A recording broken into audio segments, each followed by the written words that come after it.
raadiyoo sagalee Oromooti. Raadiyoon sagalee Oromoo torbanitti guyyaa 3 wixata, roobii fi sanbata galgala keessaa sa'a 7 haga 7:30 dambalii gabaabaa meetirbaandii 16 yookaan kiiloohertzii 17,850 irratti qophiilee isiniif dabarsu amma jalqaba. Kun raadiyoo sagalee Oromooti.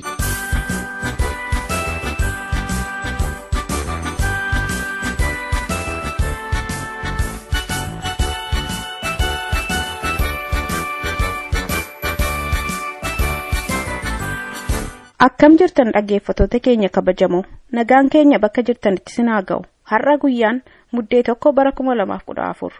Qophiin har'aa hundee fi qophii addaati. Har'aaf qophii fayyaa hawaasaa hin qabnu, bakka isaatti qophii addaa isiniif dhiyeessina. Qophii hundee keessatti dhimma jaarmiyaa fi hiikaa rakkoolee ilaalchisee marii gaggeeffame kutaa lammaffaa isiniif dhiyeessina. Qophii addaa keessatti sagantaa wayyeessaa quunnamtii fi madda galii jaarmiyaa miidiyaa madda Walaabuu Ameerikaa magaalaa Lakkuu keessatti gaggeeffame irratti haasaa Piroofeesar Hamdeessaa Tuusoo kutaa duraa isiniif dhiyeessina. Oduudhaaf dhaabasaa wajjiraan qophaa'e isin eega. Anan isin keessummeessu Ayyaantu Dameetii. Amma gara oduuttan isin dabarsa. Akka mooltan dhaggeeffattoota keenya oduu isaati kanaaf qabnuun sin dhageessisa. An oduu kan sin dhageessisu dhaabasaa wajjiraate. Oromoonni godina Lubbaa Booraa keessa jiraatan yeroo jalqabaaf 29 bara 2014 abbaa gadaa muuddachuun isaanii beekame. Uummanni godina kanaa weerartoota Habashaan sirna gadaa osoo jalaan cabiin dura odaa doggii aanaa yaayyoo laga doggiitti argamutti walitti dhufanii achitti wal bulchaa akka turan seenaarraa himamee jira. Yeroo ammaa manguddootiif dargaggoonni Oromoo godinichaa aadaa badi deebifachuuf carraaqqii jabaa taasisaniin obbo Khaliifaa Shoonoo abbaa gadaa taasifachuu muudataniiru. Abbaa gadaa Khaliifoo Shoonoo odaa doggii uummata Oromoo walqixxummaan bulchuuf tajaajiluuf waadaa akka seenan beekameera. Kana malees seera nama mara walqixa bulchu tumuun uummataaf aantummaan akka mul'isan sirna kanarratti dubbachuu isaanii gabaasaan keenya addeessee jira. Oduu walqabateen sirna ayyaana irreessaa 29 bara 2014 aanaa mattuu laga soor irratti sirna ho'aadhaan akka kabajame beekameera. Sirna kanarratti bakka bu'ootiin abbootiin gadaa Oromiyaa guutuurraa walitti dhufaniiru. Ayyaana kanarratti itti gaafatamaan dhimma bulchiinsaaf haqaa godina Lubbaa Booraa obbo Nasroo Mahammad dargaggoo faajjii waaqeffannaa Oromoo qabatanii sirbaa turan harkaa fuuchuudhaan ija uummataa duratti waan cicciraniif mormiin guddaa bakka sanatti ka'ee jira. Akka gabaasaan keenya ibsetti mormiin duraa kan itti ka'e ekspertii aadaaf turizimii Oromiyaa kan ta'an obbo Alamaayyoo Haayileerraati. Obbo Alamaayyoo Haayilee wayita kan akka dubbatanitti aadaa uummataa kabajuuf sirna uummataa tiksuu malee bakka bu'aan uummataa tokko waan uummata mufachiisu hojjechuun qabu jechuudhaan itti dheekkamaniiru. Uummati bakka sanatti argamanis mirgi amantii keenya sarbameera jechuudhaan ifatti ka'anii mormii akka dhageessisan beekameera. Haaluma wal fakkaatuun ayyaanni irreessaa 30 bara 2014 godina Lubbaa Booraa aanaa mattuu ganda Maaree Ekkellee keessatti sirna ho'aadhaan akka kabajame beekameera. Ministiriin Haajaa Alaa Itoophiyaa Teediroos Adaanaa biyya Israa'el keessatti qaana'uun gabaafame. Dr. Adaanaan hojii dippiloomaasiif biyya Israa'el wayita turetti lammiilee Itoophiyaa isaan deeggaran qofaadhaan dubbifamaa fi haasaa akka ture beekameera. Haa ta'uti lammiileen Itoophiyaa mootummaa Itoophiyaaf Dr. Adaanaa morman ordoffii godhaniin hoteela inni keessa qubate keessatti mormii guddaa itti dhageessisanii akka inni dhoksaadhaan ba'u godhaniiru.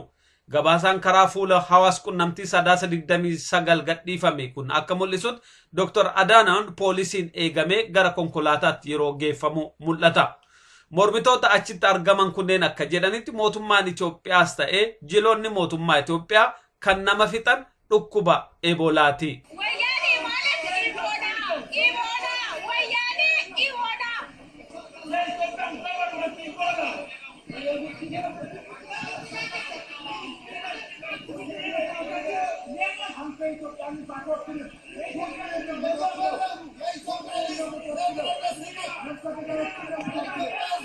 Bakka bu'ooti mootummaa Itoophiyaa biyyoota alaa bakka garaagaraa wayita dhaqanitti uummata Itoophiyaa fi mormitootaan qaana'anii gara biyyaatti deebi'aa jiraachuun isaanii beekamaadha. Obbo Kumaa Dammaqsaa dhukkubsatanii Washington DC keessatti wal'aanamaa akka jiran maddeen gabaasan.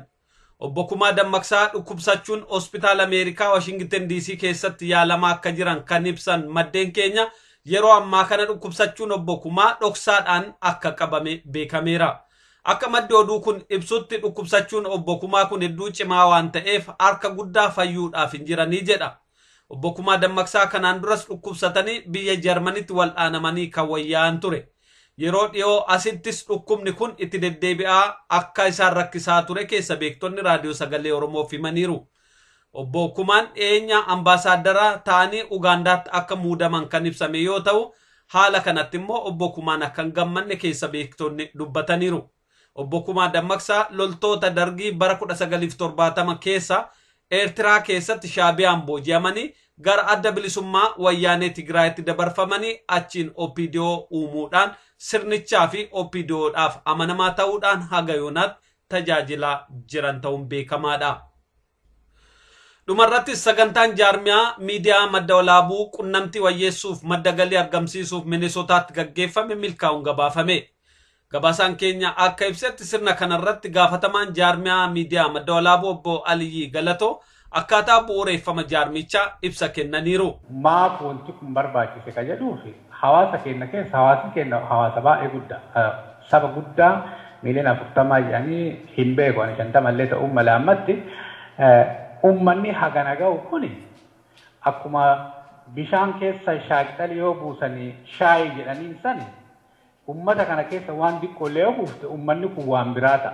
Maaliif waliin bu'ee jechuun akkuma shaayi fi bishaaniin shaaqxalii wal keessa buusan jechuudha.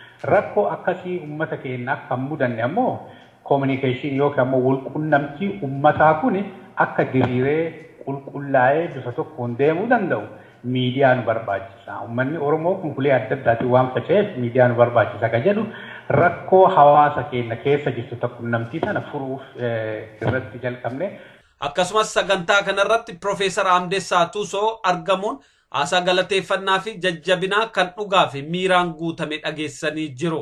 Bilisumaan gaafa dhufu beenu akkasuma haafa'u jennee garbummaa fudhannee cadhifnee taa'uun waan ta'uu miti kun. We cannot accept this proposition. Kanaafi akkuma qotee bulaasanii amantiin waan dandeenye hojjechuu barbaachisa. Waa'ee qotee bulaatti deebi'a. Qotee bulaanii hospitaala namni isa fidan jiru. Inshuraansii hin qabu. Yoo luti isaa cabee jedhee akkasuma tattaafatee deebi'ee hokkolee bula. Yoo kufi ammoo tattaafatee tuma deebi'eetiin hojjeta. Yoo inni hojjanne wanti hurbaata sana namaa kenna. Yookiin galtuu taataa hin ta'u kun hin danda'u. Kanaaf nullee galtuu taanee Itoophiyaa kana dhiibnee hin dandeenyu akka gaara guddaati. Kanaafi gadhiifnaa jechuun wamaa godhuu hin dandeenyu jennee kana fudhannee hin dandeenyu. Waan hojjannee dandeenyu hojjechuu nu barbaachisa. Profeesar Amdeessaan jireenya isaanii guutuu keessatti jiruuf jireenya Oromoo wayyeessuuf beekumsaa fi dandeettii qabaniin ga'ee guddaa gumaachaa kanneen turan keessaa isaan jajjabooti. Dhaggeeffattoota keenya haasaa Profeesar Amdeessaa Tuusoo sagantaa kanarratti dhageessisan kutaa tokkoffaasaa gara boodaarra isiniif dhiyeessina nu hordofaa. Oduun har'aaf qabnus kanuma qophiilee keenya waliin nagaan nu tura. Daldala yookaan sagantaa beeksifattan qabdu. Raadiyoon Sagalee Oromoo raadiyoo walabaa tokkicha kan dambalii gabaabaaf intarneetiidhaan addunyaa guutuu irratti uummata miliyoonaan dhaga'amu. Daldala keessan beeksifachuu qunnamtii keessan wayyeessuu yoo feetan raadiyoo Sagalee Oromoo bilbilaa yookaan barreessaa qunnamaa. Raadiyoo Sagalee Oromoo. Kun raadiyoo Sagalee Oromooti. Dhaggeeffadhaa hirmaadhaa. Qophii Hundee.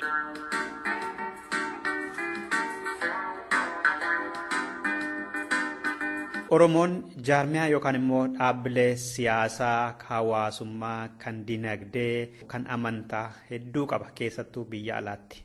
Hedduun isaanii immoo yeroo isaan wal harcaasan, wal caccabsan, warratti duulan, wal komatantu dhagahamaa yoo naga'e yookaan akka barsiifataatti kanatu jira. Jaarmiyaaleen Oromoo kun maaliif wal jala yaa'uu hanqatanii? maaltu isaan hanqataa gama aadaaf gama ammayyaatiin maal ta'uu qaba ture ka jedhu irratti mari'annee falasaallee akeekna jechuudha qophii keenya har'aatiin. Kana kan goonu sadii taaneetu Aliyyii Galatoo Dhaabasaa Waaqjiraa fi Andassuu Duulaati. Marreen waliin turaa dhaggeeffattoota keenya. Fakkeenyaaf dhaabbileen yookaan jaarmaa gariin isaanii barreessanii ni qabaatu lafa garuu dalagarran oolu. Yookaan isa hoogganaa sanatu dubbii balleesseetu akka inni dadhabu godhama yookaan immoo hoogganni akka gaariitti otoo gaggeessaa jiru warri jalaa immoo kaardii fudhatanii waggaa deeman agarta billittoo amantaa ganda kana kanaan waggaa dubbii kaasanii ibidda qabsiisantu mul'ata. Isaan kun kunoo maalirraa dhaabasa? An akkan argutti rakkoon baay'een akkaataatti nuti rakkoo hiikannurraa kan dhufu hin jira. Inni lammataa rakkoon innaa dhalate rakkoo sana dafnee hiikuu dadhabuunis waan tokko. Amma rakkoo tokko waan hiikne fakkeessinee kabeebsinee yoo bira dabarresi deebi'ee rakkoon sun tuulamee iddoo tokkotti waan humti xinnoo tokko dhoosee rakkoo guddaa wayii ta'ee dhufa. Yeroo baay'ee amma kanatti argitu waan nama wal lolchiifnetu wal lolchiisee itti argita. Maaliifi duraan rakkoon hin hiikamne dhokkamee dibamee bira darba. Inni kaan yeruma jaarmiyaa tokko hundeessitu jaarmiyaan akkuma namaa dulloomee hin du'a sababa adda addaatiin. Jaarmiyaan kun ji'a ja'a booda du'a ji'a ja'a booda akkamitti lubbuutti torra jedhee yoo warri mataa gubbaa jiru sana itti yaadne ji'a ja'a gaafa inni du'e sana bishaan obaasuudhaaf fiigaa jechuudha. Gaafa sana lubbuutti toruu hin danda'u wal loluun dhufaa responsibilitii irraa bakarraa kan ka'e namni hunduu hin beekuun dhufu. Yeroo waa jalqabdu adeemsa keessa rakkoo sitti dhufu jira. Hojiin humti mataasaa kan sitti fidu jira. Nama wajjin diil goota nama wajjin hojjetta jaatee dhagaa miti namni iyyaadha karaa adda addaan. Inni mataansaayyuu rakkoo kan jennu mee waan wal gitu wayii waan simu wayii waan namni natti fakkaata afaan baraate. Kun mataan humti isaa wal qabateetu adeema. Hiikoon eessa jijjira hoo jette tokko rakkoon innaa dhalatetti daftee rakkoo sana furmaata keessee deemuudha. Furmaata kanatti keessummoo waan lafaa qabdu irratti hundooftee keessan. Inni lammataa otoo rakkoon hin dhalatiin akkaataatti rakkoo sana ittistu wayii lafaa qabaachuu. Eega dhalatee immoo akkaataatti daftee walamantaadhaan deemsi. Waan kanarratti hidhamee. Ela ammaas irratti amma waggaa rakkoo sana dhalattee sanaaf falatti keessu yookaan bifa ammayyaatiin yookaan bifa aadaatiin. Bifa aadaan waggaa jennu fakkeessa amma araarri gosa lamaan jira. Tokko abbaa manaa fi haadha manaa yoo araarsu ta'e sobaniidhuma araarsu atis dhiisii dhumaan walitti fidu yoo dhugaa addee tokkotti muranii tariimanii diigamuu mala jedhanii kakkabeebsanii bira darbu walumaan jiraatu walitti deebi'anii. Garuu araara nama wal ajjeese waggaa gumaa muran lafa irratti waggaa wal lanfaa dhugaama sirrii isaa itti himanii kanaatii ati daangaa dabarteetta deebii dhiisii hangasitti qotadhu jedhu yookaan immoo ajjeesen immoo gumaa baasi jedhu. Waan akkasii kun baramaadha alii waggaa warri hoogganaa waggaa tarkaanfii fudhatan. Kabeebsuu mul'ata moo dhuguma isaa walitti himaniitu tarkaanfii walirratti fudhachuuf jedhu moo akkamidha. Warri ajajaman warri jala bulan immoo ijuma junuunfatanii wayita isaan dhugaaf soba isaan laaliin wal jala yaa'an tokko fan mul'atu laata.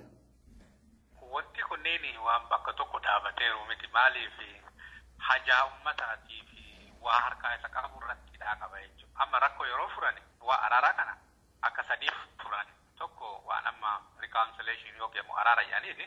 Anaafatti yoo wallolle anumaafatu waliin dubbanneet kana si jalaa balleesseera jedhee dhiifama ol gaafannee anaafatti si jiddudhuma ta'e jechuudha.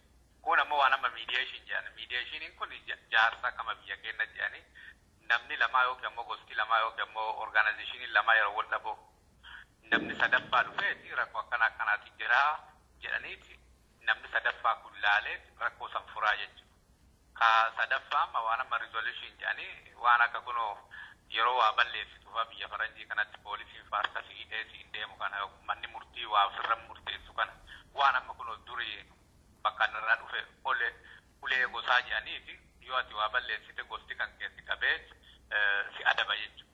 Waan amma ati barbaaddee gochuu hin taane waan dirqamaan sosaayitii ati keessa jirtu akka ammoo biyyi ati keessa jirtu sirra wanna jedhan jechuudha. Namni rakkoo hedduu qabu rakkoo hiikuuf hin deemuu jedhan rakkoo maaneejii godhuu barata malee. Amma nama Oromoo hedduu wanti argitu rakkoo isaa hedduu waan ta'eef akka nama kun credit cardii hedduu qabu ka minimum paymentii jallaa kafalu argite ilmi isaallee kafalee fidu minimum isa jallaa irraa kafala jechuudha. Amma waan garigarii akkasii ilaalta amma Oromoo keessatti nama garigarii rakkoo furuuf hin deeman. Rakkoo akkamitti rakkoo waliin akka jiraatan baratan. Amma namni garii biyyatti illee rakkoo guddaa keessa ture, baqattu waggaa hedduu keessa tureera. Asoo biyya Faranjii dhufammoo hojii dafee argatu, iskoola dafee seenu rakkoo adda addaatti isa mudatu. So inni waggaa jireenya ofii keessa waggaa 20-25 rakkoo keessa jiraateera. Kanaafuu rakkoo keessaa bayuunu rakkootti taasisa. Kanaaf amma rakkoo keessa jiraachuu barata. Amma namni garii akka malee mirkaana yeroo rakkoo dhalata. Maaliif waa inni muuxannoo itti qabu. Amma namni rakkoo yeroo furuuf deemu motiveeshinii namaa laaluu qaba. Nama kana maaltu isa kakaasaa, maaltu isa dammassaa, maali aaraa, maali gammadaa, yoo maal jedha horii kennaa, yoo maal jedhan waa wanna jedhaa jetteet waan isa motiveetii godhu kanneen lallaaluu qabu. Nama waan tokko miti kan motiveetii godhu, waa hedduu isa motiveetii godha. Wanti rakkoo jettu waan atammaa kana karaa kaasuuf fedhii itti qabdu jechuudha. Wanti amma nama tokko rakkoo ta'u kaanii rakkoo ta'uu dhabuu hin mala yeroo garee. Kanaaf yeroo kontekstii orgaanaayizeshiniitti gad deebitu orgaanaayizeshiniin kun nama hedduu of keessaa qabaachuu danda'a. Namni of keessaa hedduu qabu dandeettii isaa adda adda ta'uu danda'a. Hojii isaa adda adda ta'uu danda'a. Akkaataa isaa itti qunnaman adda adda ta'uu danda'a. Murtii eentu kennaa, maalii kennaa kunniin cuftunuu wanna ofii qaba jechuudha.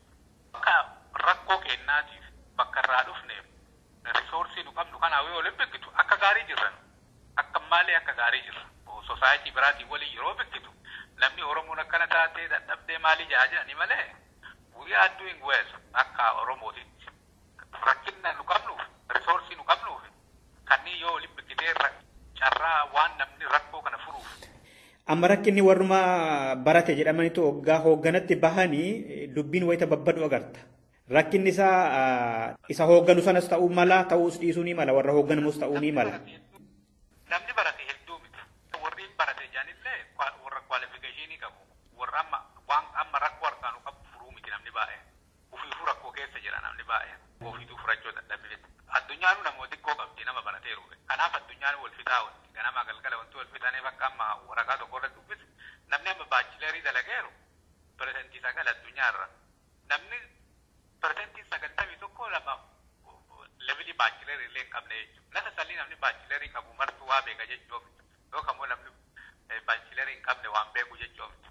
Dubbiin akka araaramtuuf akka araaramne wanti si godhu akka walii hojjettuuf waliin hojjenne wanti si godhu hajaati qabdu.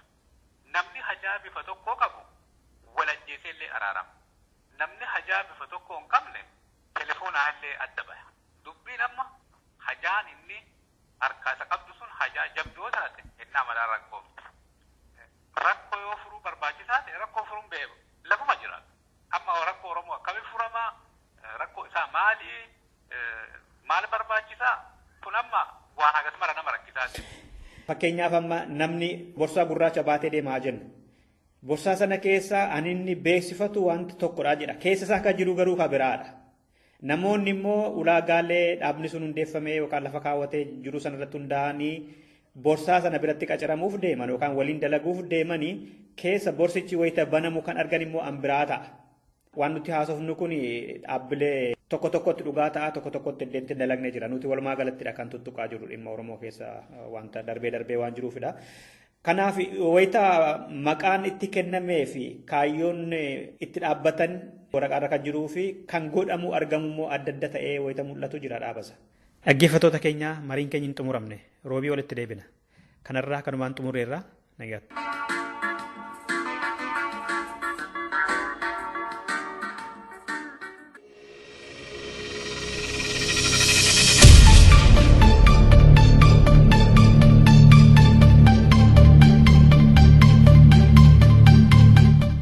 Dhaggeeffattoota keenya kanattaan sun qophii jaarmiyaa miidiyaa madda walaabuu qunnamtii uummataa wayyeessuu fi madda galii argamsiisuudhaaf Ameerikaa magaalaa lakkuu keessatti 29 gaggeesse kan karaa TV Oromoo darbe isiniif dhiyeessina nu hordofaa.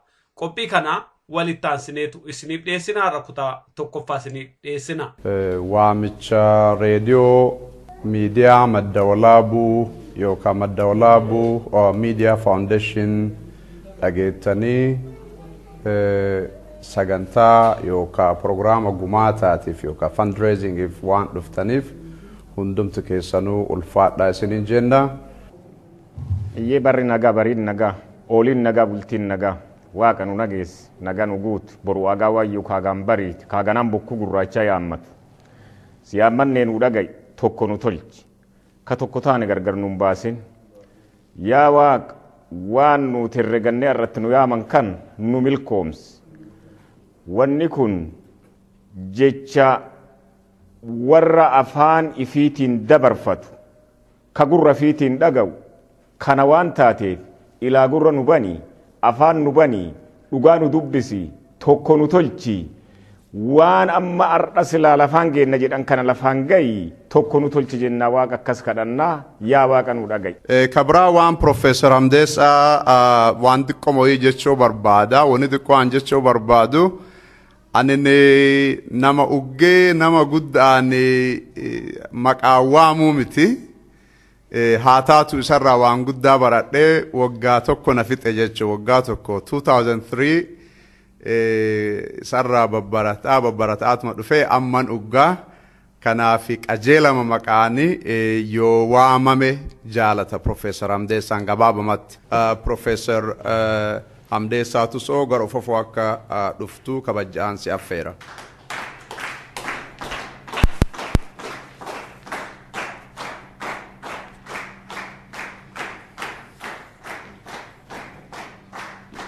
warra Minneapolis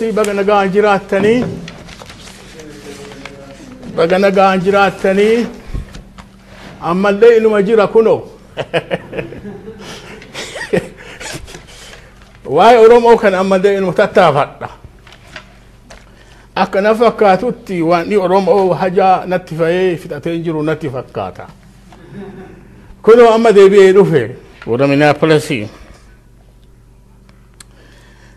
amma ani kadhufeefi ani Kanadaa ta'a wanti ta'e kadhufeefi waa'ee programii kana jala qabnee na warra Minneapolis kana barsiifnaa kootu ta'tillee waan si fakkaateeni yaada kenninaan jedhanii an kanaaf dhufe.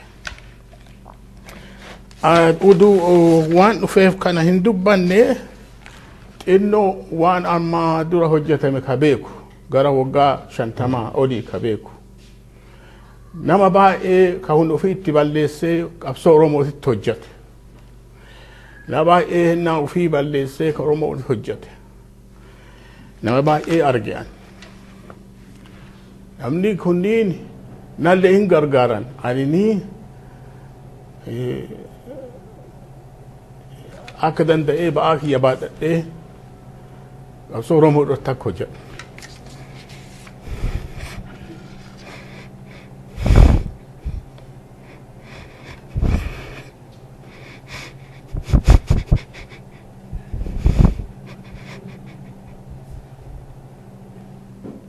Ani kibiri sagalii futeeti nama Oromoo akka baratanii fi asii basic schools movement ka jedhan keessa gale kibiri sadii futeeti ijoollee yoo isaan fidalii kana kirtarii kan barsiisuu beeka akka bittitti buluu ani hin beeku. Warra yoo ammoo na gargaaranii ufinna qabanii akka hojjedhee danda'u na godhantu jira. Na gargaaranitu jira. Warri kanneen warri yoo waliin hojjanne gariin as jiran magaala kana jiran bakka hunda jiru amma namni kana keessa Austraaliyaa jiru Yurooppii jiru biyyaallee jiru maqaa isaanii hunda waasee hin danda'u. Haa ta'u ammoo warra magaala kana jiran ka yoo waliin hojjanne kan na gargaaran maqaa isaanii kaasuu barbaada. Tokko Digroo Kadamooti booddee paastarii ta'e yoo sun. Tokko Buttaa Bariisooti. Tokko Fayyisaa Fessee Hayaatooti. Tokko Dr. Seifuu Sukkaareeti. Warri kunniin akka dhufan akka hambafa isaan galata galchuu fi waamee ture dhufuu hin dandeenye na fakkaata tokkollee isaanii arguan yoo as jiraattan kaa'a. Warri amma yoo isaan waliin hojjetaa turre ijoolleedha. Kuyyalatti mani tamaarii hedduu saniin turre yoo san. Shaashamanne nageelle jirti kun kanaaf nyaati ijoolleedhaanti namni kennallee ijoolleetti ergu. Namni yoo san ka ijoolleetti ergeetti dhiisu kuyyara bichaadha. Ka misiyoonii ka Adventistii. Misiyooniin isin jiru ijoollee waaqaa nuun jette. Kuni nu abdii nuu kenne. It gave us hope.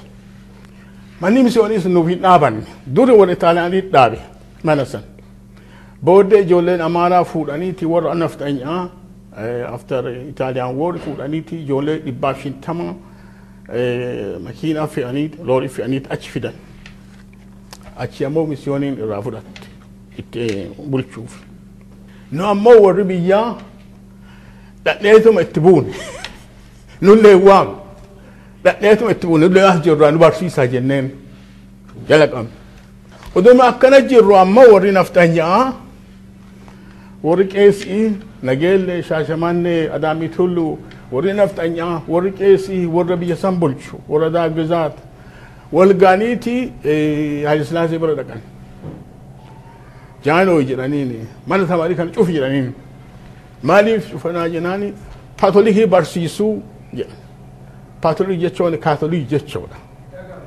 kaatolik jechuudha kuni duri kuni lola duri warri abashaati warri kaatolikitti walolan 16th century walolaniiti warri kaatoliki ammoo warra abashaa gargaaraniiti lola isaanii isaan irraa ba'anii booddee ammoo isaanii kaatolik godhuu barbaadan kan walolan so kan irraa kaka'ee warra adii warra waa barsiisu isaan kaatolikii jedhan jibbansa qabu kanaaf kaatolikii kanaaf balleessi jedhanii jaarsi ammoo maaloo jara nama jarri ijoolleen kuni warri kun waliin misiyoonii kuni hataa jedhee barsiisa ajjeesa jedhee barsiisa akkasiin godhanii kanaaf ani man samaanii cufuu jedheen booda jarri kun mari'ataniiti amma booda misiyoonii bira dhaqan Haayilasillaaseen jaanooyi cufuu hin dinne mana kan cufuu didee nu amma kagoonee dandeenyu mana kana baatanii diida baatanii kaampii kana keessaa baatanii warra kanan barsiisinaa jedhan kana isin dhogguu dandeenya kanaaf hunda qabna seera qabna achirraa namichi tokko qeessa kana maa tokko jedhan nama beekaa nama gara shawaati warri tokko amma shawaa nuun hin jedhaa jedhee waloluu jira naa gala gariin ammoo arsii yoo jettan ammoo Oromoo balleessitanii nuun jedhanii soo maqaa bitti wal waamtu wal waamna anyway jaarsi kuni ijoollee jedhee warra keenya ijoollee nu caaltu jira yoo sanii gabru ka'ee falama bayyanee badhaasoo ashinaa fi waddeessu kanneen waameeti ijoollee ammala isanii kennaa ana firaaqa abaa namicha tokko Efreem Booruu ka jedha qaba mootummaa hojjeta inni ammoo ministeerii isin fideet achi fiqaadha argattaniiti mana timirtii akka barsiiftan isin ta'a isin goonaa jedha gabaabsuu fi ijoollee keenyaaf waan qabnu kennineet ergineet shaggariin Finfinnee ji'a 3 ta'aniiti fiqaanni sun dhufe achiin jala qabne so mana timirtii kana idaan jala qabne kantii waliin hojjannee kana nama baay'ee kaayoo san tamaati ani karaa kootiin karaan kina kifilii sagalii biyya wataraa dhaqeen wataraa dhaqeet achi hoggaa tokko barsiise tamaarii 150 qaba ture warri achitti na gargaaran jiru kan biyyan beeku warri biyya bulchanii warri biyya na gargaaran isaan keessaa tokko as jira ufa ukaatoof kojii as jira inni akka dhaabatu isa gaafadha harka naa kennaaf isaa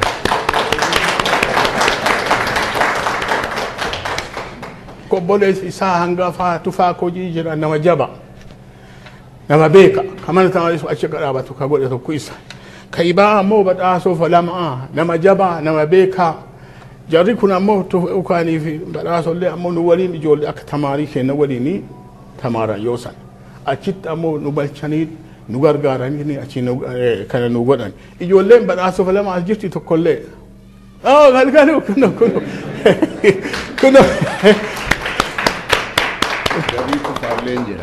ijoolleen tufaa jirti wonderful ijoollee tufaa yoo jiraatan very good harka naadhaa amma gaa achi deemnee biyyanatti ani treeningii kiyyaa waggaa 1980 fixe dhaggeeffattoota keenya kabajamoo aasaa Profeesar Amdeessaa kutaa lammaffaa qophii keenya kaayyoo sanbata dhufu keessatti isiniif dhiyeessina har'aaf qophiin keenya kanuma nagaan nu bulaa